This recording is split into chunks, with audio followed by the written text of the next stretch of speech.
ॐ अज्ञानतिमिरान्धस्य ज्ञानाञ्जनशलाकया चक्षुर्मिलितं येन तस्मै श्रीगुरुवे नमः। श्रीचैतन्यमनोभीष्टं स्थापितं येन भूतले स्वयं रूपकदा मह्यं ददाति स्वपदान्तिकम्। नमो विष्णुपादाय कृष्णपृष्ठाय भूतले श्रीमते भक्ति वेदांत स्वामी इति नामिने। नमस्ते सारस्वते देवे गौरवाणी प्रचारिणे निर्विशेष शून्यवादी पाश्चात्य देश तारिणे। जय श्री कृष्ण चैतन्य प्रभु नित्यानंद श्री अद्वैत गदाधर श्रीवासादि गौर भक्तवृंद। हरे कृष्ण कृष्ण कृष्ण हरे हरे, हरे राम राम राम हरे हरे।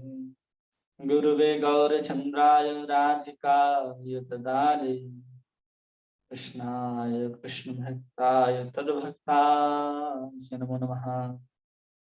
नारायणं नमस्कृत्यं नरं चैव नरोत्तमं देवीं सरस्वतीं व्यासं ततो जयमुदीरयेत्। नष्टप्रायेषु भद्रेषु नित्यं भागवत सेवया भगवती उत्तम श्लोके भक्तिर्भवती नैष्ठिकी। कृष्णाय वासुदेवाय देवकी नंदनाय च नंदगोपकुमाराय गोविंदाय नमो नमः।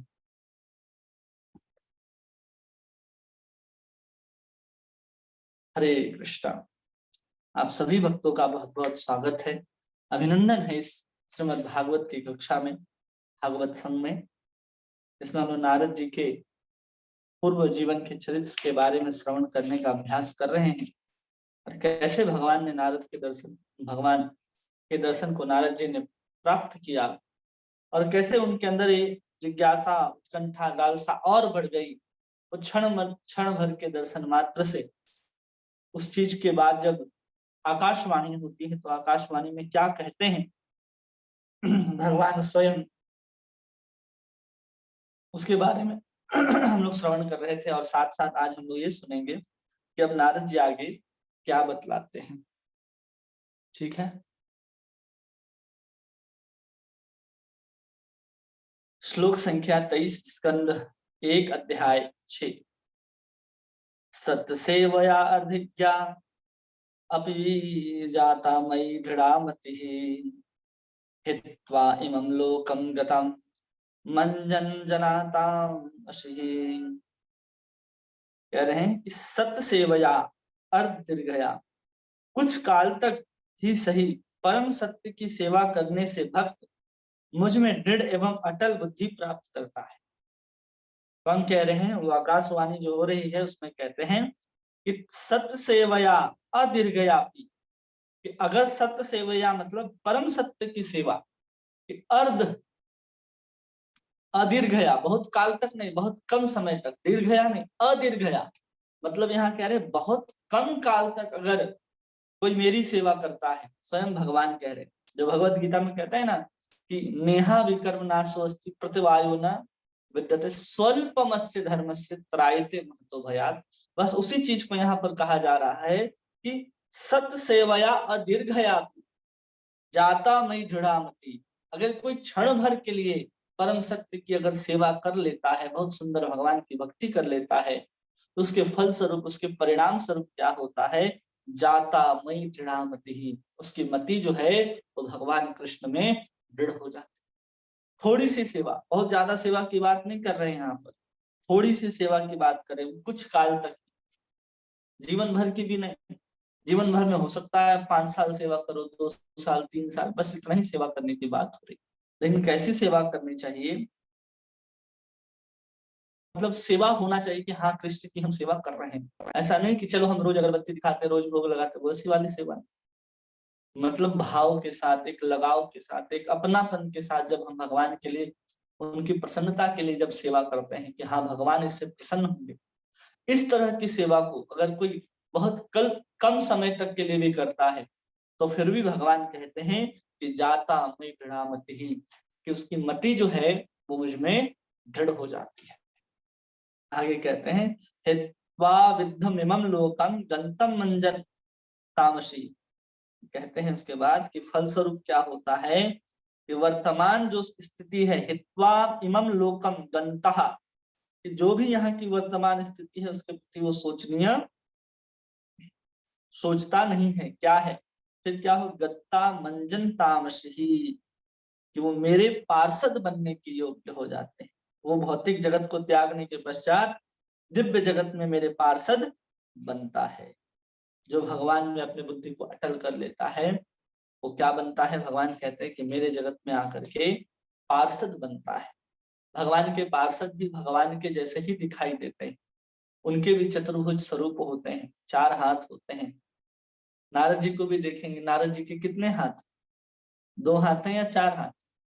2 हाथ से बीना पकड़ते हैं, 2 हाथ से करताल पकड़ते हैं, 1 हाथ में माला पकड़ते हैं। नारद जी के भी 4 हाथ। तब जाकर के हम भगवान कहते हैं कि अगर वो थोड़ी सी मति शुद्ध प्रकार से सेवा करते हुए लगा लेता है तो वो भगवान में मति को प्राप्त कर लेता है, दृढ़ मति हो जाती है। उस सेवा के अगर हम लोग अलग प्रकार देखें तो हम लोग भक्ति के अंग को भी सेवा कहते हैं, अर्चन वंदन आदि है। भगवान को सुंदर भोग लगाना है, भगवान के प्रचार कार्यों में सहयोग करना है या फिर प्रचार ही करना है, तो ये सब क्या है, भगवान की प्रसन्नता के लिए किया गया कार्य है। इसमें भगवान प्रसन्न होते हैं और हम लोगों को वो कार्य करना चाहिए। तात्पर्य में प्रभुपाद लिख रहे हैं इसको समझाते हुए कि परम सत्य की सेवा करने का अर्थ है प्रामाणिक आध्यात्मिक गुरु के मार्गदर्शन में परम भगवान की सेवा करना। परम सत्य की सेवा करने का अर्थ क्या है कि प्रामाणिक आध्यात्मिक गुरु के मार्गदर्शन में भगवान की सेवा करना, अपने मन माने तरीके से नहीं। जब कोई कहा जा रहा है जो शास्त्र का निर्देश है, उस शास्त्र के निर्देशन के अनुसार भगवान की सेवा करना है, या गुरु जो आपको निर्देश कर रहे हैं कि आप भगवान की ऐसे सेवा करो, आप ये कार्य करो, तब समझना चाहिए कि हम भगवान की प्रसन्नता के लिए काम कर रहे हैं। गुरु किसी प्रकार का अगर आदेश दे देता है तो आदेश का पालन करके ही आप भगवान को प्रसन्न कर सकते हैं, क्योंकि वो भगवान के जो प्रतिनिधि हैं, आप उनको प्रसन्न करने का प्रयास कर रहे हैं। जब आपके गुरु प्रसन्न हो जाएंगे तो भगवान भी प्रसन्न हो जाएंगे। इसलिए हमें गुरु की प्रसन्नता के लिए कार्य करना चाहिए और उसके लिए हमें प्रामाणिक गुरु के पास जाना चाहिए। ऐसा नहीं कि हम अप्रामाणिक गुरु के पास चले गए और वहां जाने के बाद वो कुछ भी बोल रहा है और हम करते जा रहे हैं और वो प्रसन्न होता जा रहा है। लेकिन ऐसे गुरु मिल गए हैं जिसका भगवान के प्रति रति नहीं है, भगवान के प्रति कोई प्रीति है ही नहीं उनके अंदर। जब उनके अंदर कोई प्रीति है ही नहीं तो हम उनकी प्रसन्नता करके हम भगवान को प्रसन्न नहीं कर सकते। वैसे ही गुरु को अपने जीवन में स्वीकार करना चाहिए, जिसकी मति जिसकी प्रीति भगवान के चरणों में लगी है, वैसे गुरु को स्वीकार करके उनके आदेशों का पालन करना चाहिए। वैसे गुरु का आदेश का पालन नहीं करना चाहिए जो स्वयं आपको कुछ आदेश नहीं दे सकते, किसी के कहने पर आपको आदेश दिया जाता हो। इस तरह के गुरु से हम लोगों को दूर रहना चाहिए। स्वयं जब गुरु आदेश करे तो समझना चाहिए हाँ ये करना है, और उससे भगवान प्रसन्न होंगे जब गुरु प्रसन्न हो जाएंगे। जो भगवान तथा नव जिज्ञासु भक्त के बीच एक पारदर्शी मध्यस्थ का काम करते हैं। भगवान तथा नव जिज्ञासु भक्त होते हैं, उसके बीच में क्या करते हैं, मध्यस्थ काम करते हैं। पारदर्शी मध्यस्थ, ऐसा नहीं कि वो कुछ कह रहे हैं आप कुछ समझ रहे हैं, या उनके बातों को आपके सामने जो रखा जा रहा है वो कुछ और बात है। इस तरह की पारदर्शिता भी नहीं, ऐसा नहीं है कि अपारदर्शिता होनी चाहिए। गुरु कुछ कह रहे हैं हम कुछ और समझ रहे हैं, या गुरु के वाक्यों को हम कुछ और अलग तरीके से समझ रहे हैं, उसके अर्थ को हम बदल दे रहे हैं कि नहीं गुरु जी तो ऐसा कहा है तो ऐसा भी अर्थ हो सकता है। जैसे भक्ति सिद्धांत सरस्वती ठाकुर के जो गुरु थे, उन्होंने कहा था कि तुम कलकत्ता कभी मत जाना। क्या कहा था उन्होंने, कि तुम कलकत्ता कभी मत जाना। और दूसरा उन्होंने कहा था कि तुम आजकल के जो मॉडर्न कपड़े हैं उसको कभी मत पहन। अब भक्ति सिद्धांत सरस्वती ठाकुर के जीवन में देखेंगे तो कलकत्ता भी गए और मॉडर्न अंग्रेजों जैसे जो वस्त्र होते थे, कोट ओवरकोट जो पहनते थे, वो भी भक्ति सिद्धांत सरस्वती ठाकुर पहने। अब यहाँ पर हमें विचार करना होगा, अरे वहां तो उन्होंने मना किया था उनको कलकत्ता जाने के लिए, तो फिर भी कलकत्ता गए। उन्होंने अंग्रेजों जैसे वस्त्र पहनने के लिए मना किया था, तो भी उन्होंने पहना। ये तो आदेश का उल्लंघन है, अवज्ञा है। लेकिन उनके अर्थ को भली भांति भक्ति सिद्धांत सरस्वती ठाकुर समझते थे कि कलकत्ता उन्होंने क्यों जाने के लिए मना किया था, क्योंकि कलकत्ता जो है वहां भोगवाद जो है, इंद्र तृप्ति जो है बहुत अधिक था उसमें, अभी भी है, अब तो और बढ़ गया है। और अंग्रेजों जैसे वस्त्र पहन करके हम क्या करते हैं, अपने आप को दिखावा करने का प्रयास करते हैं। तो भक्ति सिद्धांत सरस्वती ठाकुर ने कलकत्ता में भी गए, और कलकत्ता जाने के बाद उन्होंने वहां पर मठ की स्थापना की।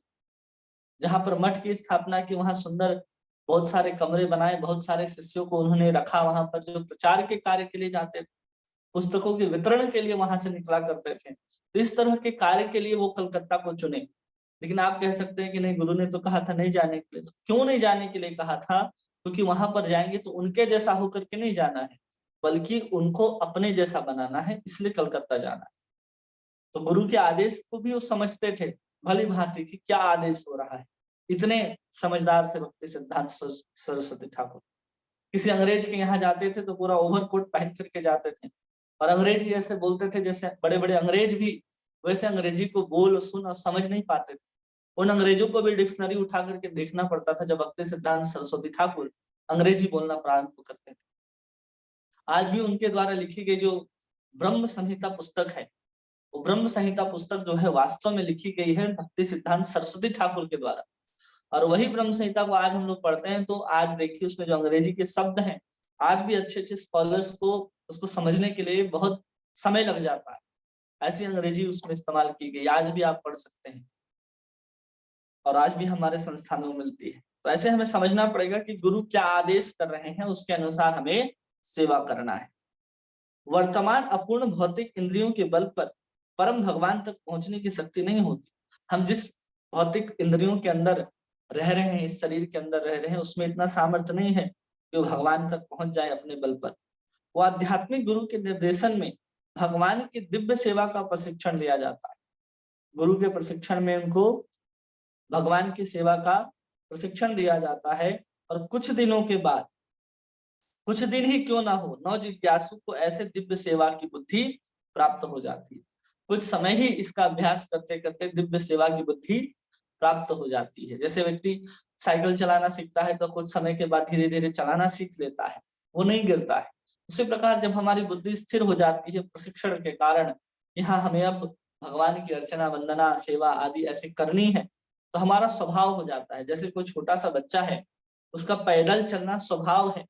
वो 2 हाथ और 2 पैर से छोटा बच्चा है, जब इधर उधर घिसट रहा होता है जमीन पर, तो उतने ही दिन के लिए वो वैसे चल सकता है। वास्तव में उसे जैसे हम और आप चलते हैं, वैसे छोटा बच्चा को भी एक दिन 2 पैरों पे खड़ा होकर के चलना है। तो उसकी स्वाभाविक स्थिति है, फिर भी उसको क्या किया जाता है, प्रशिक्षण दिया जाता है। उसी प्रकार हमारी भगवान की सेवा करने का एक दिव्य स्वभाव है, अब उसको हमें प्रशिक्षण लेना पड़ेगा, क्योंकि हमने हजारों जन्मों से कभी भी भगवान की सेवा को स्वीकार नहीं किया है। और कुछ समय के बाद ही जब हम उस प्रशिक्षण में पूर्ण हो जाते हैं, तो हमारी बुद्धि जो है कृष्ण के प्रति, जो सेवा के प्रति है, वो निश्चित हो जाती, स्थिर हो जाती, दृढ़ हो जाती। फिर हम कभी भगवान की सेवा को नहीं छोड़ पाते हैं। आगे कह रहे हैं, अंततः भौतिक लोक में निरंतर निवास करने से मुक्त हो जाता है। वो ऐसी बुद्धि के साथ जब भगवान की सेवा करने लग जाता है, भगवान का नाम लेने लग जाता है, तो भौतिक लोक में रहने के बाद भी वो निरंतर मुक्त हो जाता है और आध्यात्मिक जगत तक उन्नत होकर के भगवान के वैकुंठ में मुक्त पार्षद बनता है। और वो ऐसा क्या हो जाता है, आगे चल करके मुक्त पार्षद बनता है। ये नारद जी के बारे में कह रहे हैं यहाँ प्रभुपाद जी। और किसी को भी अगर पार्षद बनना है तो उसके लिए भी ये उपाय है कि हमें इस तरह से पार्षद बनना चाहिए। लेकिन हम लोग क्या है, हम लोग भगवान श्री कृष्ण के सुंदर रूप माधुरी, वेणु माधुरी, लीला माधुरी जो है ब्रज के अंदर, जो विराजमान है वृंदावन के अंदर, उस ठाकुर के प्रति, वो भगवान के प्रति हम लोग क्या हैं, आकृष्ट हैं। तो हम लोगों के आकृष्ट होने के कारण अगर हम उनकी सेवा भी अगर प्रेम भाव से करते हैं तो हम लोग गोलोक धाम जाएंगे। अगर हम चतुर्भुज भगवान के प्रति आकृष्ट होते हैं और भगवान विष्णु की सेवा करते हैं तो हम लोग वैकुंठ जाएंगे और वहां पर जाकर के पार्षद बनेंगे। वैकुंठ में हर लोग जाकर के पार्षद स्वरूप को ही प्राप्त करते हैं, क्योंकि वहां जो 4 प्रकार की जो मुख्य मुक्तियां कही जाती हैं, चाहे वो सारूप्य हो, चाहे सालोक्य हो, सामीप्य हो, साष्टी हो। ये सामीप्य है जिसमें भगवान का लोक हम प्राप्त करते हैं। तो भगवान के लोक में जाने के लिए भी हम सच्चिदानंद देह चाहिए, तो वो भी भगवान के लोक में हमें चतुर्भुज स्वरूप ही प्राप्त होगा। अगर हमें सामीप्य चाहिए तो भी हम उनके पास रहेंगे, तो भी हमें भगवान जैसा ही स्वरूप प्राप्त होगा। सालोक्य चाहिए, भगवान के लोक में भी अगर हम रहते हैं तो भी हमें वैसा ही स्वरूप प्राप्त होगा। और सृष्टि, भगवान जैसा ऐश्वर्य भी अगर चाहिए तो हमें वैसा ही स्वरूप प्राप्त होगा। ऐसा नहीं कि भगवान से अलग कुछ हमें प्राप्त होगा, स्वरूप हमारा वैसा ही रहेगा वैकुंठ में जाकर। इसलिए सबका स्वरूप एक जैसा दिखाई देता है, तो वहां जो रस की उत्कर्षता होनी चाहिए, आनंद होना चाहिए, वो ब्रज के सीमा के देखे, अगर ब्रज के अनुसार देखे, ब्रज की तुलना में देखे तो बहुत कम होता है। ब्रज के अंदर सब ग्वाल बाल हैं, सब गाय के पीछे दौड़ रहे हैं। भगवान सुंदर का ही बहुत सुंदर स्वरूप है, अन्य ग्वाल बाल भी बहुत सुंदर दिखाई देते हैं, लेकिन सबके स्वरूप अलग अलग है। अगर देखा जाए तो देखने में ऐसा नहीं है कि मधुमंगल भी कृष्ण जैसा दिखाई देता है, नहीं, अलग दिखाई, पहचान सकते। लेकिन जब वैकुंठ से पार्षद उतर करके आएंगे तो आप पहचान नहीं पाओगे कि ये भगवान विष्णु ही है या उनके पार्षद, इतना उनमें समानता दिखाई देती है। बस इससे आप अंतर कर सकते हो कि जो भगवान होंगे उन्हीं के गले में सुंदर वैजंती माला, कौस्तुभ और श्रीवत्स का चिन्ह होगा, और उन्हीं के चरण के नीचे माँ लक्ष्मी बैठी होगी। उसके अलावा और कोई अलग से आप पहचान नहीं कर सकते, अगर आप कभी देखे नहीं, सुने नहीं, जाने नहीं है तो। आगे 24वें श्लोक में कहते हैं, भगवान ही कह रहे हैं आकाशवाणी के रूप में, मतिर्मयि निबोधयम निबद्धयम न विपद्येत कदाचित् प्रजा सर्ग निरोधेपि स्मृति मधुर अनुग्रहात्। कह रहे मतिर्मयि, तुम्हारी जो बुद्धि है, निबद्धा, वो कभी भी मुझसे अलग नहीं होगी, कभी भी विलग नहीं होगी किसी भी समय में। विपद्येत कदाचित्, भगवान स्वयं आशीर्वाद देते हैं, क्योंकि भगवान ने ये बात गीता में भी कहा है ना, 10 अध्याय के 10वें श्लोक में, ये शाम सतत भजताम प्रतिपूर्वकम ददामि बुद्धि योगम तम येन माम उपयान्तिते। तेषाम सतत युक्तानाम भजताम प्रतिपूर्वकम, जो मेरा प्रतिपूर्वक भजन करता है मैं उसको क्या करता हूँ, बुद्धि प्रदान करता हूँ जिससे वो मेरे पास आ सके। और भगवान इसको साक्षात कर रहे हैं। गीता में जो वचन कहे हैं भगवान ने, उनको यहाँ नारद जी वो कह रहे हैं, क्या कह रहे हैं कि मतिर्मयी निबद्धेयम न विपद्धेत कदाचित् प्रजा सर्ग निरोधेपि स्मृतिश्च मद अनुग्रहात्। कि तुम्हारी बुद्धि मेरे से कभी भी अलग नहीं होगी, किसी भी काल में नहीं होगी। ऐसा मैं क्या करता हूँ, मद अनुग्रहात्, मैं तुम्हारे ऊपर कृपा करता हूँ, मेरी अनुग्रह से तुम्हारी स्मृति कभी भी मेरे याद से खाली नहीं होगी, हमेशा स्मृति मेरी ही बनी रहेगी। नारद जी के मन के अंदर ऐसा आशीर्वाद देते हैं भगवान। वही भगवान कह रहे हैं कि जो प्रीति पूर्वक भजन करता है मैं उसको स्मृति देता हूँ कि अंत काल में मेरा स्मरण कर सके। कई बार हम लोग देखते हैं ना कि जो जीवन भर भगवान का नाम न लिया हो, लेकिन अंत काल में हम लोग देखते हैं किसी सौभाग्यशाली व्यक्ति के कारण या फिर उसी के पूर्व जन्म के भक्ति के कारण वो कहीं ना कहीं अंत काल में भगवान का नाम ले लेता है। तो क्या होता है कि एक जन्म हमने, मान लीजिए कई जन्म से हम भक्ति करते आए, लेकिन कोई एक सूक्ष्म रूप की वासना हमारे अंदर रह जाती है, कोई एक बीज हमारे अंदर रह जाता है जिसके कारण हमें संसार में पुनः जन्म लेकर के आना पड़ता है। और जब हम दोबारा जन्म लेकर के आते हैं तो उस बीज को हम मिटाने के लिए भक्ति नहीं करते, बल्कि उस बीज को भोगते हैं। जितना आनंद हो सके, जितना हम तृप्त होना चाहते हैं, जिस वासना को पूर्ण करना चाहते हैं, उस जन्म में हम लोग क्या करते हैं, पूर्ण रूप से उस वासना को भोग लेते हैं। और जो पूर्व जन्म में जो हमने भक्ति की है, उसके फलस्वरूप भगवान हमारे ऊपर कृपा करते हैं कि अब तुम्हारा ये बीज भी, जो वासना का बीज है, वो तुम्हारे अंदर से अब समाप्त हो गया। तो भगवान अनुग्रह करते हैं और अंत काल में भगवान की स्मृति जागृत होती है और भगवान का स्मरण करके वो भगवत धाम जाते हैं। उदाहरण, जैसे हम लोग 8वें स्कंद में ग्राह्य की कथा पढ़ते हैं, वो हाथी जो पानी के अंदर चला गया है और मगर उसको पकड़ लिया है, और मगर उसको पकड़ लिया है और फिर भी वो भगवान नारायण का स्मरण कर लेता है हाथी के स्वरूप में, जबकि वो हाथी के स्वरूप में आने के कारण किसी प्रकार का कोई भक्ति नहीं कर रहा था, फिर भी वो नारायण को स्मरण कर लेता है और नारायण नारायण पहुंच जाते हैं। क्यों पहुंचते हैं भगवान हरि वहां? क्योंकि भगवान को एक तो पुकार रहा है। क्यों पुकार रहा है? क्योंकि जिसने थोड़ी सी भी भक्ति कर ली है वो किसी काल में भी उसकी स्मृति भ्रष्ट नहीं होती। वह इंद्रदुम्न राजा अगले जन्म में हाथी बनता है और वही हाथी फिर से पुनः स्मरण करता है भगवान को और भगवान को प्राप्त कर लेता है। इसलिए यहाँ पर हम लोग को कहा जा रहा है ना कि सत्य सेवा अधीर्घयापी, अगर थोड़े काल भी हम सेवा कर लेते हैं तो हमारे लिए बहुत बड़ी अनुकंपा होती है भगवान की। भगवान तो चाहते हैं कि कोई इस मार्ग में आए और हम उसको अपनी ओर खींच ले। कहते हैं ना कि हम एक कदम बढ़ेंगे तो भगवान हमारे तरफ 100 कदम बढ़ेंगे, क्योंकि आप हजारों साल तक अगर चलते रह जाओगे फिर भी भगवान तक नहीं पहुंच सकते हो, लेकिन आप एक कदम चलते हो और भगवान 1000 कदम आपकी ओर चलते हैं, इसलिए आप भगवान को प्राप्त कर लेते हैं। ये भगवान की अनुकंपा है। जिस भक्ति मार्ग में हम लोग चलते हैं, साधना से अपने आप को शुद्ध करना है और पूरा का पूरा आश्रय हमें कृपा पर ही निर्भर रहना है। संत का कृपा, साधुओं का कृपा, धाम का कृपा, नाम का कृपा, सेवा का कृपा, स्वयं भगवान की कृपा, ये सब कृपा के ऊपर ही आश्रित रहते हैं। हमारा जो मार्ग है इसको स्पष्ट रूप से समझना चाहिए कि यहाँ सिर्फ कृपा ही है।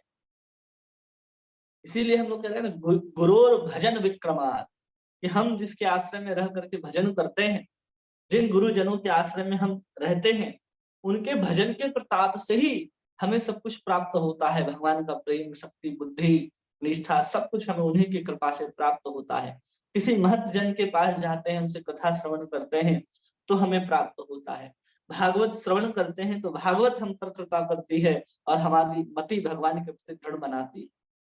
इसलिए हमारे यहाँ पर केवल और केवल साधना जो है वो उस कृपा को अपनी ओर आकृष्ट करने का एक माध्यम है, कि हमारे उस साधना में जो हमारी तत्परता है कि हमको देख रहे हैं भगवान की, हाँ भगवान को प्राप्त करने के लिए जीव, मुझे प्राप्त करने के लिए जीव कितना प्रयासरत है, उस प्रयास को देख करके भगवान अति प्रसन्न हो जाते हैं कि हाँ ये भक्त मुझे प्रयास करने के लिए सुबह सुबह उठता है, इतने ठंड में भी वो स्नान करके मंगल आरती, जप, भागवत श्रवण, ये सब कुछ करता है।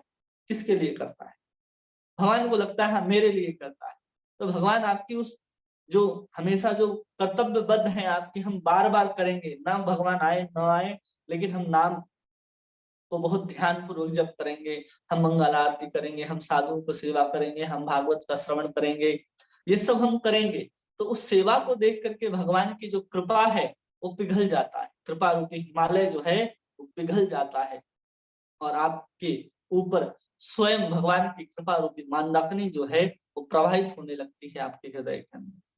इसलिए हमारे अंदर जो साधना का जो ताप है, ना हरि नाम का जो ताप है, आपकी जो निरंतरता है, उसी से भगवान की कृपा को हम आकृष्ट करते हैं। जैसे कहा जाता है ना कि बादलों को कौन आकृष्ट करता है, तो बादलों को वृक्ष आकृष्ट करते हैं। जब पेड़ पौधे होते हैं वही बादलों को अपनी ओर आकृष्ट करते हैं और वहां पर वर्षा कराते हैं। उसी प्रकार जो हमारी जो साधना है वो भी भगवान को आकृष्ट करती है। लेकिन कैसी साधना? ऐसा नहीं कि आज किए फिर नहीं किए, तो उस साधना से भगवान प्रसन्न नहीं होते। देखते आज सोया है, कल तो जग गया था 4 बजे, आज तक अभी तक सोया है, तो भगवान उसे उसके ऊपर कृपा नहीं करते। क्यों नहीं करते? क्योंकि उसके अंदर निरंतरता नहीं देखी जाती, उसके अंदर कृष्ण प्रेम को पाने की उत्कंठा, जिज्ञासा, प्रयास नहीं दिखता, इसलिए उसके ऊपर कृपा नहीं होता है। इसलिए हम लोग कहते हैं यस्य प्रसादात् भगवत प्रसादो, यस्य प्रसादान्न गति कुतोऽपि। क्या है? यस्य प्रसादात् भगवत प्रसादात्, यस्य प्रसादान्न गति कुतोऽपि, कि उनकी अगर कृपा नहीं होगी तो कोई गति नहीं है। इसलिए हमको उनकी कृपा के ऊपर ही आश्रित रहना है। हमारा मार्ग ही है जो भगवान की कृपा के ऊपर, अनुग्रह के ऊपर आश्रित रहता है। आप कितने भी शक्तिशाली हो जाओ, इस भौतिक बंधन से छूट करके भगवान के पास नहीं जा सकते। बड़े बड़े महात्मा ऋषि मुनि लोग करते थे तपस्या, और सौगरी मुनि यमुना के नीचे बैठ करके हजारों वर्ष तक तपस्या कर रहे थे, हजारों वर्ष तक। और हजारों वर्ष तक तपस्या करने के बाद वो 2 मछली को समागम करते हुए देख लेते हैं, उनके मन में विकृति आ जाती है और 100 से अधिक कन्याओं से विवाह करते हैं। फिर पुनः उस तपस्या को छोड़ करके उनके अंदर वो काम वासना जागृत हो जाती है और 100 स्त्रियों से विवाह करते हैं और फिर गृहस्थाश्रम में रहते हैं। वो क्या कर रहे थे? सौगरी भगवान को पाने के लिए तपस्या तो ही कर रहे थे, लेकिन उस तपस्या के बाद भी उनका पतन हो जाता है। स्वयं के प्रयास से, जो स्वयं के प्रयास से आगे बढ़ने का प्रयास किया है, आप देखेंगे बहुत सारे उसके मार्ग में विघ्न आए। अब विश्वामित्र को देखिए, अब बार बार वो तपस्या करने के लिए बैठते थे और अप्सरा आ जाती थी, मेनका बार बार आती थी, बार बार आती, बार बार उनकी तपस्या में विघ्न पड़ता था। लेकिन वही अगर कोई भगवान के आश्रय, भगवान के कृपा के ऊपर आश्रित हो जाता है, तो कभी भी उसको माया जो है अपनी ओर खींचती नहीं है, क्योंकि उसके ऊपर भगवान की कृपा है। हरिदास ठाकुर नाम जप करने के लिए बैठे हैं और माया नाम की एक वैश्या को वहां का राजा भेज देता है, जाओ उसको पतित करा देना, उसको गिरा देना, उसके भजन के मार्ग से उसको चित्त करा देना। हरिदास ठाकुर की कुटिया के बाहर वो माया आकर के बैठती है, वैश्या आकर के बैठती है। हरिदास ठाकुर कहते हैं कि क्या है, मैं आपकी किस प्रकार से सेवा कर सकता हूँ? तो साफ साफ बता देती है कि मुझे इसलिए भेजा गया है, मैं आपके साथ संग करना चाहती हूँ। बोले बहुत अच्छा। तो नामाचार्य हरिदास ठाकुर कहते हैं ठीक है, मैं आपकी सेवा में उपस्थित होऊंगा, लेकिन पहले मेरा जो संकल्प है, जितने नाम जप का, मैं अगर उतना नाम जप कर लेता हूँ तब तक आप बैठिए, फिर मैं आपकी सेवा में उपस्थित होता हूँ। सुबह से शाम हो गया, शाम से फिर सुबह हो गया, फिर सुबह से शाम हो गया, ऐसे 3 दिन तक हरे कृष्ण महामंत्र का जप करते रहे हरिदास ठाकुर और उनके कुटिया के बाहर बैठी रही वैश्या। जब नाम जप पूरा हो गया, स्नान करके आते हैं और कहते हैं कि कहिए देवी, मैं आपकी किस प्रकार से सहायता कर सकता हूँ। जब इस तरह से वचन उन्होंने कहे, तब वो जो वैश्या है उनके चरण को पकड़ करके रोने लगती है कि मैंने आप जैसे बड़े महात्मा को पतित कराने के लिए उस यमन शासक, उस मुसलमान राजा का मैं साथ दे रही थी, मैं आपसे माफी चाहती हूँ, आप मुझे अपने शिष्या के रूप में ग्रहण करें। नाम श्रवण करते ही 3 दिनों तक वैश्या का जो मन है पूर्ण रूप से परिवर्तित हो जाता है और उसको दीक्षा देते हैं हरिदास ठाकुर। वो हरे कृष्ण का महामंत्र जपती है, अपने जो सुंदर, वो सबको रिझाने के लिए जिस तरह के श्रृंगार करती थी, उस श्रृंगार को उतार देती है, बाल को भी उतार देती है और निरंतर एक तुलसी के चबूतरे के नीचे बैठ करके वो हरे कृष्ण महामंत्र जप करती है। जो वैश्याओं को देख करके गलत निगाह रखा करते थे, आज वही पुरुष उसके सामने आकर के नतमस्तक हुआ करते हैं, उनको प्रणाम किया करते हैं। ये सब कृपा और अनुकंपा से ही संभव है। स्वयं के प्रयास से जब हम प्रयास करते हैं तो हमें लगता है कि बहुत दूर है, अभी मंजिल बहुत दूर है, लेकिन हम कृपा को देखते हैं कि अरे भगवान तो सबके ऊपर कृपा करते हैं, किसी के ऊपर योग्यता नहीं देखते भगवान की किस तरह की योग्यता है, बस अपने प्रयास को देखते हैं। अब ध्रुव महाराज को देखिए तो कौन सी बहुत बड़ी अवस्था थी उनकी, छोटे से बालक है, लेकिन उनके प्रयास से भगवान रिझ जाते हैं। अब सुदामा को देखिए, कौन सा उनके पास बहुत बड़ा धन था, लेकिन फिर उनके प्रेम से, उनके भाव से भगवान प्रसन्न होते हैं और उनके चरण को धोते हैं। चाहे वो कसाई को देखिए या फिर साधारण हाथी को देखिए, उसको तो जानवर है, मनुष्य भी नहीं, फिर भी उसके ऊपर कृपा हो रही। बस हमें कृपा के ऊपर अगर हम आश्रित रहना सीख गए तो हमें समझ जाना है कि हम इस संसार में भी रहते हुए कभी भी भगवान के माया के बंधन में फंसेंगे। हमें कृपा के ऊपर ही आश्रित रहना है, जैसे भगवान रखेंगे वैसे रहने का प्रयास करना। चाहे विधि राखे राम, ताहे विधि रहिए, इसलिए हमें प्रयास करना है और हरे कृष्ण महामंत्र निरंतर जप करते रहना है। इसी को यहाँ पर कह रहे हैं कि स्मृतश्च मद अनुग्रहात्, कि तुम्हारी स्मृति जो है वो बनी रहे। जो स्मृति है ना भगवान के प्रति, बहुत विशेष चीज है, वही स्मृति की ही बात हो रही है। तो अर्जुन लास्ट में क्या कहता, तत्प्रसादात्, तत्प्रसादात् मयाच्युत गत से संदेहा स्मृति लब्ध्वा, कि मेरे जितने भी संदेह थे वो दूर हो गए और स्मृति लब्ध्वा, मैंने अपनी स्मरण शक्ति को पुनः प्राप्त कर लिया। किसके कृपा से? तद अनुग्रहात् मयाच्युत, आपकी कृपा से है अच्युत, मैंने अपने संदेह को दूर कर लिया और पुनः अपनी स्मृति पर लौट आया। ये स्मृति जो है वो बहुत विशेष वस्तु है। जब कृष्ण का हम नाम ले रहे हैं और चित्त में भी कृष्ण की स्मृति बनी रहे तो अत्यंत श्रेष्ठ है। इसलिए याद जो है भगवान की याद वो बहुत श्रेष्ठ मानी जाती है।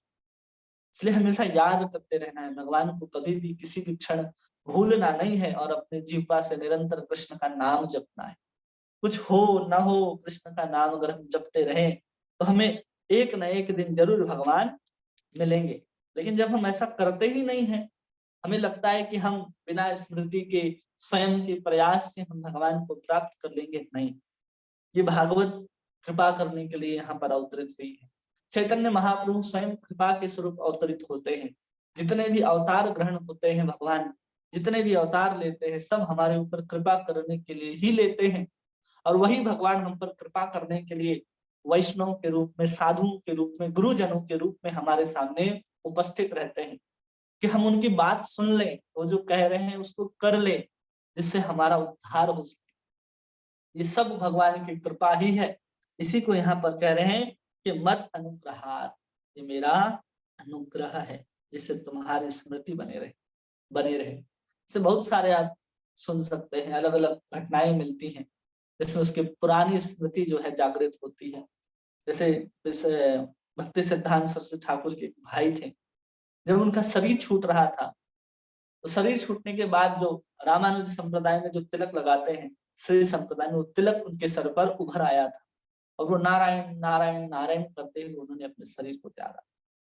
ऐसा भी होता है, तो जीवन भर नाम लेता रहा किसी और का, लेकिन स्मरण में कुछ और आता है तो उसकी गति वही होती। कई लोग कहते हैं महात्मा गांधी ने मरते हुए हे राम कहा, हो सकता है हे राम कहा, ये बात बहुत अच्छी है क्योंकि जिसके अंदर जो होता है वही निकलता है। वो कहते थे कि चलो मस्जिद में जाकर के या मंदिर में आकर के तुम नमाज पढ़ सकते हो, इस तरह की बहुत सारी घटनाएं सुनने के लिए मिलती थी। लेकिन वास्तव में गांधी जो थे वो अंदर से क्या थे, राम भक्त ही थे। इसलिए जो अंदर होगा वही निकलेगा। इसलिए आप किसी की सोई अवस्था में देखिए वो क्या बड़बड़ाता है, या फिर वो अत्यंत क्रोधित हो जाता है तो क्या कहता है, तो समय आपको उसके वास्तविक चरित्र का, वास्तविक स्मृति का पता चलेगा कि वास्तव में सोच क्या रहा है क्या उसके अंदर। इसके अंदर जो जिस चीज जो भरा होता है वही अंत में बाहर निकलता है। जैसे आप किसी को गाली देते हो, पुनः आपको मुड़ करके गाली देता है अगर, तो समझिए कि उसके अंदर उस तरह का गाली भरा एक तालाब है, कीचड़ है, जिसमें आपने एक पत्थर मारा, वापस छिटक करके कीचड़ आएगा उसके अंदर से, इत्र नहीं आएगा, क्योंकि अपने अंदर इत्र को, प्रेम को समेट करके नहीं रखा है। तो अपनी स्मृति को हमेशा टटोलते रहना चाहिए कि हमारी स्मृति में कृष्ण कितने हैं और संसार कितना है। कृष्ण अगर हैं तो ठीक है, उस कृष्ण की स्मृति के भरोसे, उस स्मृति के बल से ही हम अगले जीवन में भगवान को प्राप्त कर सकते हैं। अंत काल में हम भगवान का स्मरण कर सकते हैं। अंत काले च मामेव स्मरण मुक्त्वा कलेवर, भगवान कहते हैं ना स्मरण करो। भगवान कह रहे हर जगह कहते हैं कि स्मरण करो, सततम कीर्तयन्तो माम यतन्तश्च दृढ़वता तस्यन्ति माम नित्या भक्त युक्ता नित्य युक्ता उपास। सततम कीर्तयन्तो माम, भगवान गीता में भी कह रहे हैं कि सतत मेरा कीर्तन करो, एक क्षण के लिए भी मत भूलो। भगवान ने नहीं कहा कि पल भर कीर्तन करो, हरदम मेरा कीर्तन करते रहो। अगर सेवा की बात है तो कहते हैं अदीर्घ आप, बहुत कम समय के लिए सेवा करना होता है। अर्जुन को कितने समय के लिए भगवान ने कहा कि सेवा करो, जब तक युद्ध चल रहा है, लेकिन उसके पहले भी अर्जुन जो है भगवान की सेवा में ही समर्पित रहते थे। कृष्ण की याद पांचों पांडवों को जंगल में हो, चाहे वहां पर आग लग गया हो, आग लगने के बाद भी वहां पर कृष्ण का स्मरण उनके अंदर बना हुआ है। ये सब कुछ जो महाभारत की घटनाओं से हम देख सकते हैं कि क्या रहता है उनके पास। हनुमान जी के अंदर देखे, रामायण के अंदर, तो उनके अंदर क्या है, राम नाम की स्मृति शक्ति है, राम नाम का ही बल है जिसको वापस जामवंत जगाते हैं कि आप कौन हो। उस स्मृति को वापस प्राप्त करके उस सीता की खोज के लिए 100 योजन उस समुद्र के ऊपर छलांग लगा देते हैं और माँ सीता की खोज करके लाते। ये सब स्मृति जो है वो भगवान की कृपा से ही संभव है, लेकिन उसके लिए अपना भी प्रयास दिखाना पड़ेगा कि हम भी भगवान आपको प्राप्त करना चाहते हैं, तब भगवान हमारे ऊपर कृपा करते हैं। तात्पर्य में प्रभुपाद लिख रहे हैं कि श्री भगवान के प्रति की गई भक्ति कभी व्यर्थ नहीं जाती। भगवान के प्रति की गई भक्ति कभी भी व्यर्थ नहीं जाती। चूंकि भगवान शाश्वत हैं, अतः उनकी सेवा में लगाई गई बुद्धि या उनके प्रति किया गया कोई भी कार्य स्थायी होता है।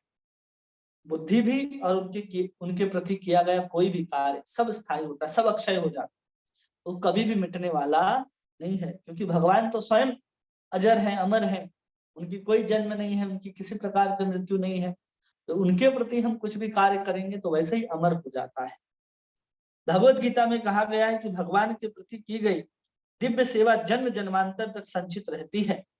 जब भक्त पूर्ण रूप से परिपक्व हो जाता है तो अपनी सारी संचित सेवा द्वारा भगवान के सानिध्य में जाने के योग्य हो जाता है, और वही जो थोड़ा थोड़ा उसकी जो सेवा है पूर्ण हो जाती है। आज हमने चलो 20% इस जन्म में हमने भगवान की भक्ति की, अगले जन्म में फिर 20% करते हैं, किसी जन्म में हम फिर 60% करते हैं, तो ऐसे 3 जन्म में हमने 100% अपने आप को पूर्ण भगवान की सेवा में लगा दिया। हमारी मन बुद्धि तन मन वचन सब भगवान की सेवा में लगा है, तो समझना चाहिए कि हम पूर्ण रूप से भगवान की सेवा में समर्पित हैं। लेकिन हम लोगों का क्या है, तन लगा है संसार में और मन भी लग गया है संसार।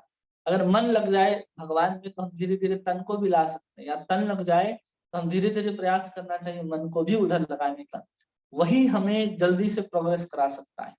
शरीर से सेवा करेंगे वो भी एक साधन है कि हम अपने इंद्रियों के द्वारा भगवान को संतुष्ट करने का प्रयास करें, वो भी भक्ति है, लेकिन उस भक्ति से आप उतनी जल्दी प्रगति नहीं कर पाते जितने आपके मन भी अगर वहां लगा है तो आप प्रगति कर पाते हैं।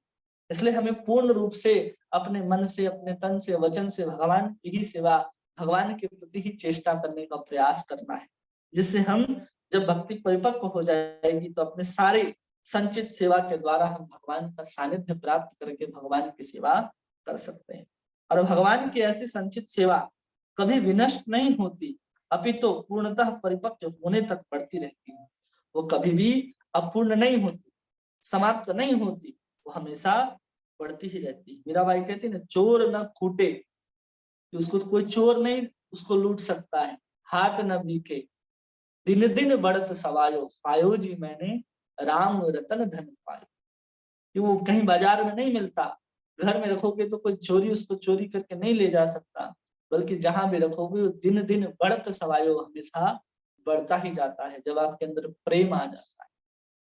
जब आप कृष्ण के सेवा में लग जाते हैं, कृष्ण के प्रति आपकी मति दृढ़ हो जाती है, वो प्रति क्षण प्रतिदिन बढ़ता जाता है, उसको कोई हरण नहीं कर सकता। जब तक आपके स्वयं से आप वैष्णव अपराध, नाम अपराध, सेवा अपराध नहीं करते, तब तक ही उसके कुछ घटने का चांस होता है। उसमें भी घटने का चांस नहीं होता, आप दूर हो जाते हो उससे। आपके पास जो प्रेम तत्व है, जो आपने भक्ति की है, उतना ही रहता है, लेकिन आप उस भक्ति के क्रिया को फिर आगे नहीं बढ़ा पाते, आप दूर हो जाते अपराध के कारण। वो तो नहीं रहेगा, ऐसा नहीं कि समाप्त हो गया, अब उसको आपको सैकड़ों जन्म लग जाएंगे फिर उस चीज को वापस पकड़ करके फिर आगे जाने के लिए। इसलिए हमें अपराध से बचना चाहिए, क्योंकि वहां भी नाश नहीं होता। लेकिन एकदम वैष्णव अपराध ही अगर हो गया, किसी वरिष्ठ वैष्णव हो जो शुद्ध भक्त हो उनके प्रति, अपराध है। कई बार हम अपराध कर देते हैं तो हम 2 चीज कहते हैं। पहला तो मानते हैं वो बहुत बड़ा वैष्णव थोड़ी, अरे वो तो ये करता है वो करता है, वैष्णव थोड़ी है। पहले तो हम कहते हैं कि वैष्णव थोड़ी है, हम यही मान लेते हैं ना, वो तो ऐसा करता है, फिर भी अपराध। अगर वो वैष्णव बन गया तो, आज वैष्णव नहीं है कल वैष्णव बन गया तो उसका अपराध लगेगा।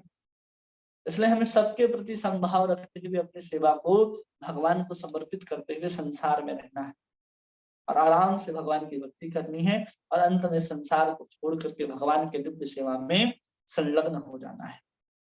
किन्हीं का कोई प्रश्न है जो पूछना चाहते हैं पूछ सकते हैं।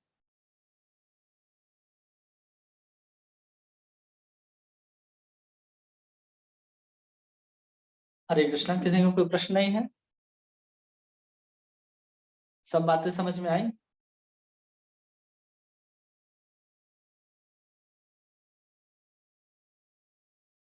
हरे कृष्णा प्रभु जी, प्रणाम।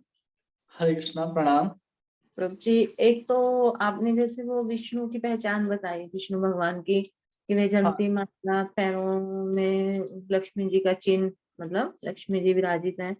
तो आप भगवान कृष्ण की क्या वो बताओगे, मतलब इम्पोर्टेंस, क्योंकि भागवत में ज्यादातर भगवान विष्णु का वो कर रखा है, और भगवान कृष्ण की क्या इम्पोर्टेंस बताओगे? मतलब मतलब भगवान कृष्ण को पहचानना हो तो कैसे पहचाने?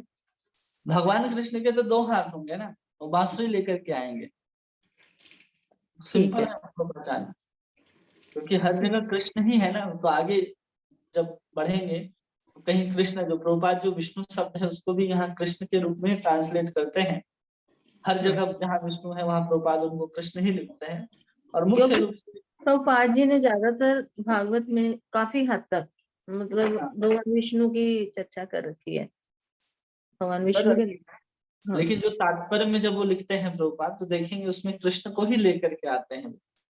और जब अनुवाद भी पढ़ेंगे तो जहाँ पर विष्णु शब्द है, उस विष्णु शब्द को प्रभुपाद कृष्ण शब्द से उसको ट्रांसलेट अनुवाद करते हैं। एक बात और प्रभु जी, वो हाँ। आपने बोला कि हमें वैष्णव अपराध से बचना चाहिए, समझ आता है क्योंकि हमारे शास्त्रों में भी लिखा हुआ है। बट अब फिर दोबारा आपने कहा कि हमें मतलब ये भी नहीं सोचना चाहिए कि वो वैष्णव नहीं है तो हम अपराध कर दें, वो किसी टाइम वैष्णव बन सकता है। ऐसे तो एवरीथिंग इज पॉसिबल, बट मतलब कई बार ऐसा हो जाता है कि हम संसार में रहते हैं और सामने वाला कोई जैसे हमारे जैसा ही कोई हमारे साथ, हम भक्त नहीं है मतलब, और हमारे जैसा ही कोई हमें मिलता है और दुनिया में संसार में आपस में हम लोग एक दूसरे के साथ जैसे थोड़ा मनमुटाव या कुछ ऐसा बोल देते हैं, तो आगे चल के वो बाई चांस भक्त निकल आए, तो क्या जो हमने आपस में कुछ भी ऐसा कर रखा है तो उसका अपराध हमें लगेगा? लगेगा ना अपराध, उसका अपराध तो बनेगा ना, क्योंकि जब आपको हम लगता है कि वो भक्त है या नहीं है। इसलिए चैतन्य महाप्रभु शिक्षा देते हैं कि कोई चींटी भी हो तो एक वैष्णव को उसका सम्मान करना चाहिए। ठीक ठीक है। वो तो कहते हैं कि जैसे हमें तृण से भी नहीं हम अपने आप किसी को, हाँ, का नहीं समझना चाहिए। बट प्रभु जी संसार में रह के तो मतलब ऐसा हाँ, नहीं हो सकता ना। लेकिन साधारण भाषा में हम लोग समझे नहीं हो सकता। तो उसमें अपने व्यवहार को ऐसा बनाना है कि हम किसी के प्रति अपराध या ऐसे वचन को न कहें कि उसको बुरा लग जाए। एक होता है ना कि चलो ऑफिस में आप एक बॉस के पद में बैठे हैं, तो आप अपने एम्प्लॉय को काम कराने के लिए थोड़ा सा आप उसके साथ मतलब कड़ा वाणी में बोल सकते हैं, उसको थोड़ा कठोर बोल सकते हैं ताकि काम को करे, काम हो, उसमें अपराध नहीं लगेगा। हम लेकिन वही आप वही वही हाँ, चीज कह रहे हैं, जैसे हाँ, अपने अधिकार के लिए अगर लड़ना हो तो ये इसमें भी क्या अपराध लगेगा? नहीं, उसमें कोई अपराध नहीं लगेगा, क्योंकि वैष्णव जो होते हैं वो कभी भी इस चीज को सोचते नहीं है। वो सब में भगवान कृष्ण को ही देख करके चलते हैं। जैसे भगवान कृष्ण के साथ ही तो अर्जुन रहता था। अब कृष्ण के साथ ही रह करके अर्जुन तमाम तरह की चीजों को करता था। और भीष्म पितामह तो परम वैष्णव थे, उनके ऊपर भी अर्जुन को बाण चलाने के लिए कहा गया। तो कहीं पर देखना पड़ता है कि हम किस अवस्था में उपस्थित हैं और किससे हम बात कर रहे हैं। जैसे निशा माता जी ने भी प्रश्न पूछा था कि हम मैनेजमेंट में हैं अगर, और हमें प्रेसिडेंट के द्वारा किसी दूसरे भक्त के बारे में बताना होता है, तो हम कैसे बताएं। तो हमने बताया था उसमें भी कि वहां पर भी आपको उस तरह के भाव को रखना है कि हम उसके प्रति अपराध न करते हुए अपने अंदर ऐसा नहीं सोच रहे हैं कि हम उसको नीचा दिखाना चाहते हैं या ऐसा हर्ट करना चाहते हैं। जो तथ्य है हम उसको रखना चाहते हैं, तो उस रूप में कोई भी अपराध नहीं लगेगा। बस ये अपने मन में होना चाहिए कि हम उसके प्रति द्वेष न करने लगे, उसके प्रति किसी प्रकार का ईर्ष्या भाव, हीन भाव अपने अंदर ना आए, इसको ध्यान रखना। और प्रभु जी जैसे सामने वाला अगर जैसे भक्त है कोई और जो दूसरा है वो भक्त नहीं है, वो भक्त का मतलब जानते हुए भी भक्त का अपमान कर दे, वो वैष्णव अपराध में गिना जाएगा? हम्म। ठीक है प्रभु जी, थैंक यू। ठीक है। और किन्हीं का कोई प्रश्न है?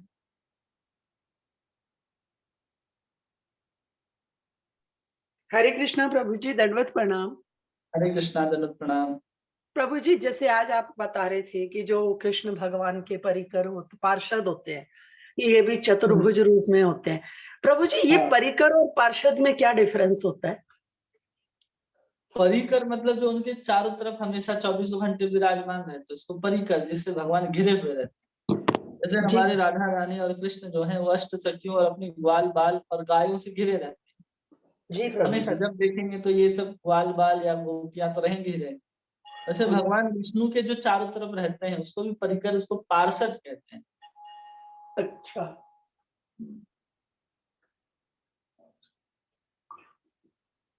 पर जैसे प्रभु जी आप आज बता रहे थे ना, हमसे तो जाने अनजाने में कितने हम ना सोचते नहीं है, कभी किसी से उलझ भी जाते हैं प्रभु जी। हम उसके लिए द्वेष तो नहीं करते, पर जैसे जॉब में रहते हैं, कभी हमें किसी की कोई बात पसंद नहीं आती, तो कभी कहीं मन मुटाव भी हो जाता है प्रभु जी, तो क्या वो भी अपराध होते हैं? मन मुटाव होने का मतलब है कि कहीं ना कहीं आपकी बातचीत उससे बंद हो गई है या आप उससे स्वयं बातचीत करना नहीं चाहते। मन जी मुटाव का मतलब तो यही हुआ ना। तो नहीं, जब जैसे ऐसा है तो कहीं ना कहीं आपके अंदर तो उसके प्रति हीन भावना आ गई ना, इसलिए आप उससे बातचीत नहीं करना चाहते। या अरे वो तो ऐसे ही है, ऐसे ही बोलता है। लोग कई बार कहते हैं अरे तो कितना भी बात कर लो वैसे ही बोलता है। बोलने दीजिए उसको, लेकिन आपको अपने व्यवहार में शालीनता जो है वो बनाए रखनी है, जिससे वो भी प्रभावित हो कि अरे भाई इतना सब कुछ बोलने सुनने के बाद भी ये प्रभु जी या माता जी ऐसे ही क्यों बात करते हैं। वो अपने आप उसको लगेगा कि हाँ, इनके अंदर जो भक्त जो है, भगवान की जो करुणा है, कृपा जो है, इनके अंदर है। क्योंकि नम्र होना बहुत आवश्यक है, लेकिन कई बार क्या होता है कि हम ऐसे स्थान पर, ऐसे पद पर बैठे होते हैं जहाँ पर हमें नम्र होने की आवश्यकता पड़ती भी है और कहीं-कहीं हमें कठोर होने की भी आवश्यकता पड़ती है। तो साधु के लिए ये भी कहा गया है कि वो ब्रज के समान कठोर हो सकता है और माखन के समान कोमल भी हो सकता है। और निर्भर करता है कि कब कैसा व्यवहार कर रहा है। अगर संसार के प्रति, जो संसार के बहिर्मुख जन हैं, उनसे थोड़ा-सा कठोर व्यवहार भी करें, अपने से दूर रखने के लिए हमारे भजन में बाधा पड़ती है।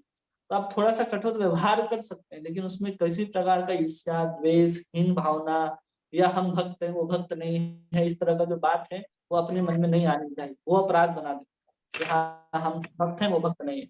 ये अहंकार के कारण हमारा पतन हो सकता है, अगर वो भक्त नहीं भी है तो। इस चीज को ध्यान रख, इसलिए नम्र होना आवश्यक है और उस हिसाब से आपको व्यवहार करना है। पर प्रभु जी, कभी-कभी मेरे को ऐसा लगता है कि कुछ गुण हम में जन्मजात होते हैं शायद। मतलब जैसे सबके होता है, है ना प्रभु जी? सबके तो कुछ जो चीज़ें प्रभु जीन्स जी होते हैं ऐसी ना, वो जीन्स में ही रहते हैं कि कोई तुरंत गुस्सा हो जाता है या कुछ बोल देता है, वो तो जन्म से ही रहते हैं, वो तो संस्कारवत हैं आप, है ना? सबके हैं। हाँ हाँ, वो जी। होते हैं। फिर भी और उसको हम भजन कर रहे हैं तो उस संस्कार को धीरे-धीरे कम करने का प्रयास करना चाहिए। प्रयास पूर्वक कम हो जाए, अति श्रेष्ठ है। जी प्रभु जी। मगर प्रभु जी पता क्या है, मैं जैसे अब सोचती हूँ ना कि चलो अभी हमारे बिहेवियर में भी बहुत चेंज आ रहा है प्रभु जी। मगर हुँ, कभी-कभी ऐसा होता है प्रभु जी ना, जैसे बचपन से कुछ आदत नहीं होती कि कुछ गलत है तो हम बेयर नहीं करते और रिएक्ट हो जाता है। अब मैं करती नहीं हूँ प्रभु जी, बट फिर भी मुझे वो अंदर चीज़ कचोटती है कि इसने गलत किया था। ऐसे होता है प्रभु जी मेरे साथ। ऐसा तो होता है। हर किसी के साथ होता है क्योंकि हम लोगों ने उस वातावरण में पले हैं, बड़े हैं, देखा है हमने और फिर अचानक भक्त के जीवन में आकर के एक भक्त जैसा जीवन व्यवहार करना। अब प्रहलाद महाराज इतने बड़े भक्त थे, अब उनके भाई की हत्या कर दी थी यक्षों ने। अब वो यक्ष के ऊपर चढ़ाई कर दिया उन्होंने, भगवान विष्णु आ गए स्वयं युद्ध करने के लिए। अब महाराज प्रहलाद महाराज भी युद्ध कर रहे हैं, किससे? भगवान विष्णु से ही युद्ध कर रहे हैं। हाँ ऐसा जी। भी घटना देखते हैं हम लोग। ऐसा होता है, फिर भगवान विष्णु उनको शांत करते हैं कि तुम कौन हो, फिर याद दिलाते हैं, सब कुछ होता है। तो ये सब क्यों होता है? तो वहां पर वर्णन आता है कि उन्होंने एक वैष्णव अपराध किया था जिसके कारण वो भगवान विष्णु से भी युद्ध कर रहे थे और उनको कोई संकोच नहीं हो रहा था, अरे हम क्या कर रहे हैं?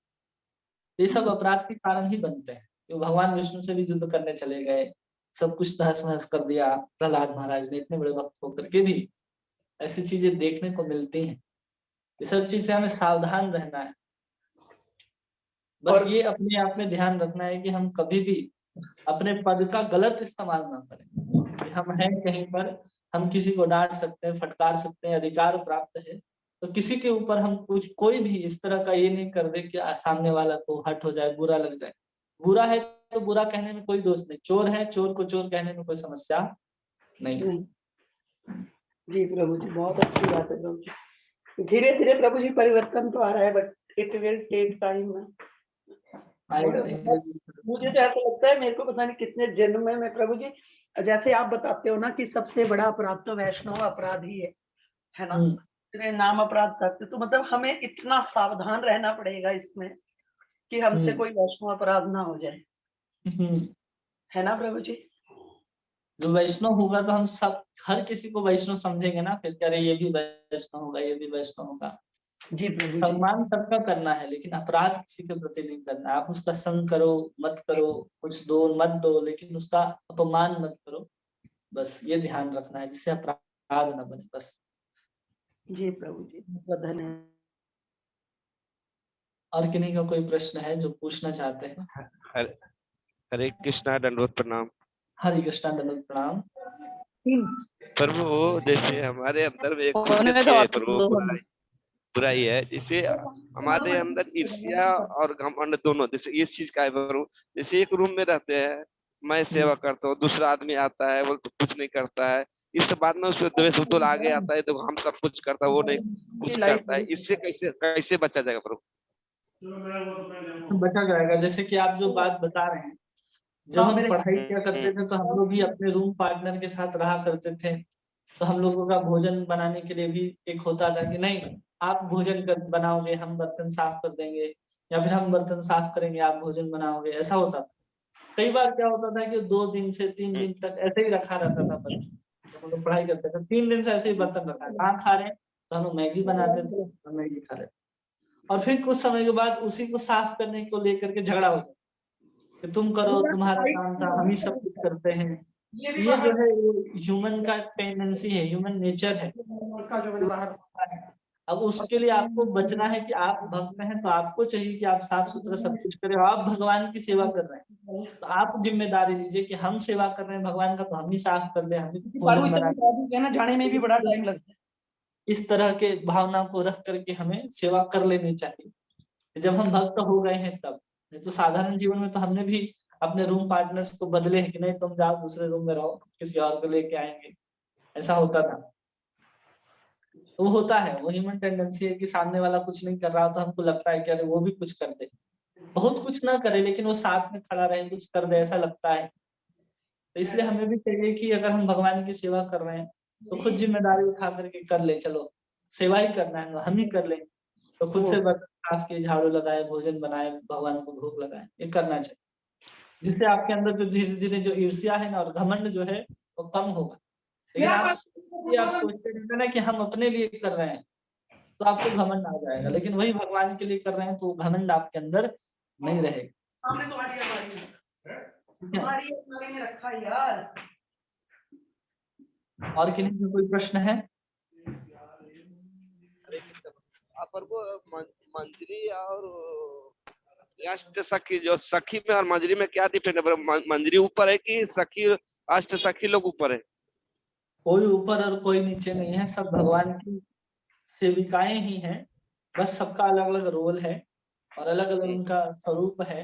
वास्तव में सब एक ही है वहां पर, ऐसा नहीं कि ऊपर नीचे हैं। ये बहुत बड़ा अपराध है अगर किसी को ऊपर नीचे मानेंगे वहां धाम में। वो बैग पर ला। सब भगवान की सेविकाएं ही हैं, बस सबका स्वरूप अलग होता है। जो मंजरी होती हैं 8 से 9 वर्ष की होती हैं, और जो सखियां होती हैं वो 12, 13, 14, 15 वर्ष तक की होती है, 16 वर्ष की भी होती हैं, 18 वर्ष तक की भी होती है।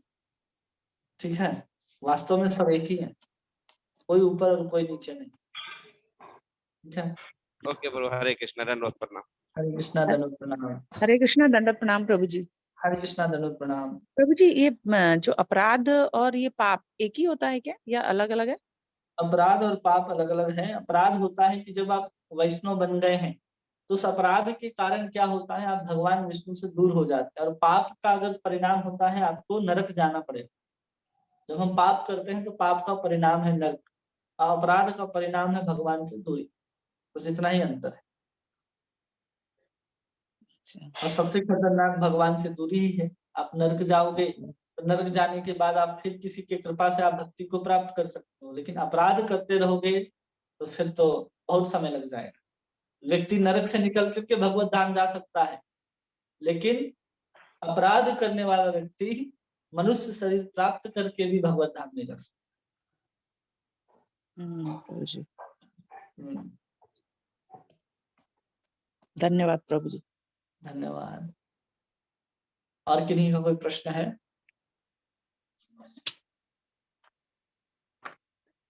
सबको सब बातें समझ में आ गई ना? ठीक है।